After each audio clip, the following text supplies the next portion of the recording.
Bonjour et bienvenue dans cette vidéo consacrée à l'intégration. Notre objectif dans cette vidéo sera d'apprendre à calculer une intégrale à l'aide d'un changement de variable. Rappelons tout d'abord la dérivation de fonctions composées.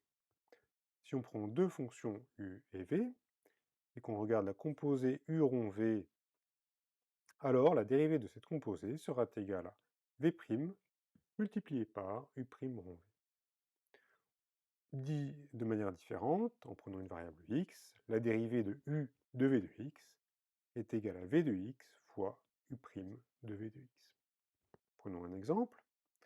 Si on veut dériver sinus de x au carré, on obtiendra 2x, c'est-à-dire la dérivée de x au carré, multiplié par cosinus, c'est-à-dire la dérivée de sinus, évaluée en x au carré.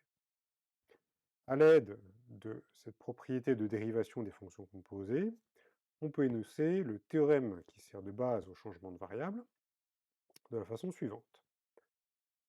On prend une fonction f continue, une fonction phi dérivable dont la dérivée est continue.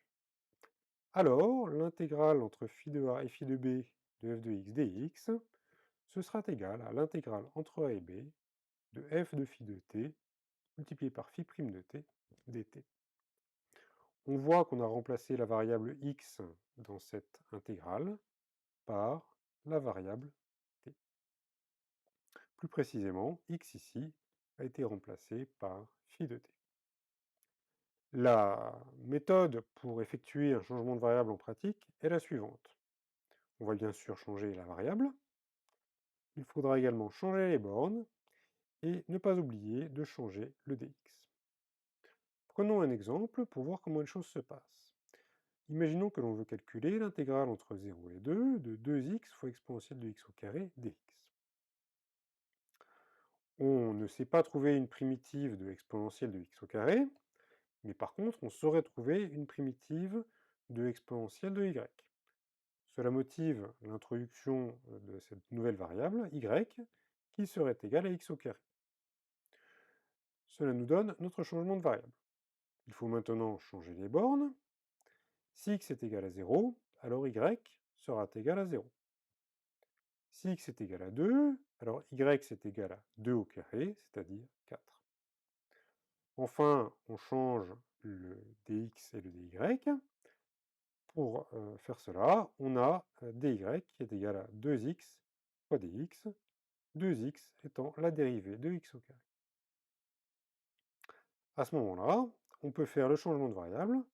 On a donc l'intégrale entre 0 et 4, 0 et 4 étant nos deux nouvelles bornes, de l'exponentielle de y, c'est-à-dire exponentielle x au carré où on a remplacé x au carré par y, multiplié par dy, dy venant en remplacement de 2x dx.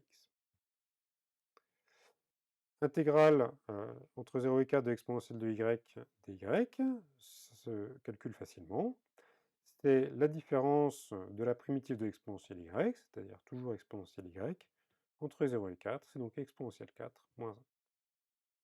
Remarquons une chose pour le calcul du dx et du dy, c'est que si on a écrit que y était égal à f de x, alors le dy ce sera égal à f' de x multiplié par dx.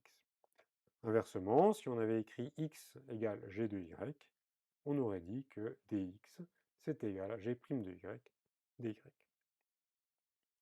Terminons par le calcul des intégrales indéfinies par changement de variable.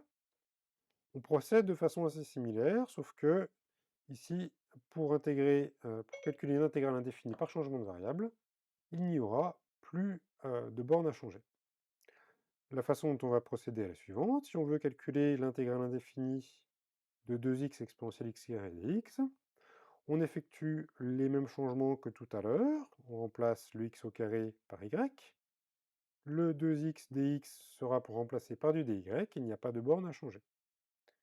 Cette intégrale indéfinie se calcule facilement, c'est exponentielle de y plus c. Mais pour terminer le calcul de l'intégrale indéfinie, il faut cette fois-ci revenir à la variable de départ, qui était une variable en x, et donc on remplace à l'envers y par x au carré, Et donc, l'intégrale indéfinie que nous voulions calculer ici, c'est exponentielle de x au carré plus c, avec c appartenant à R. Merci pour votre attention.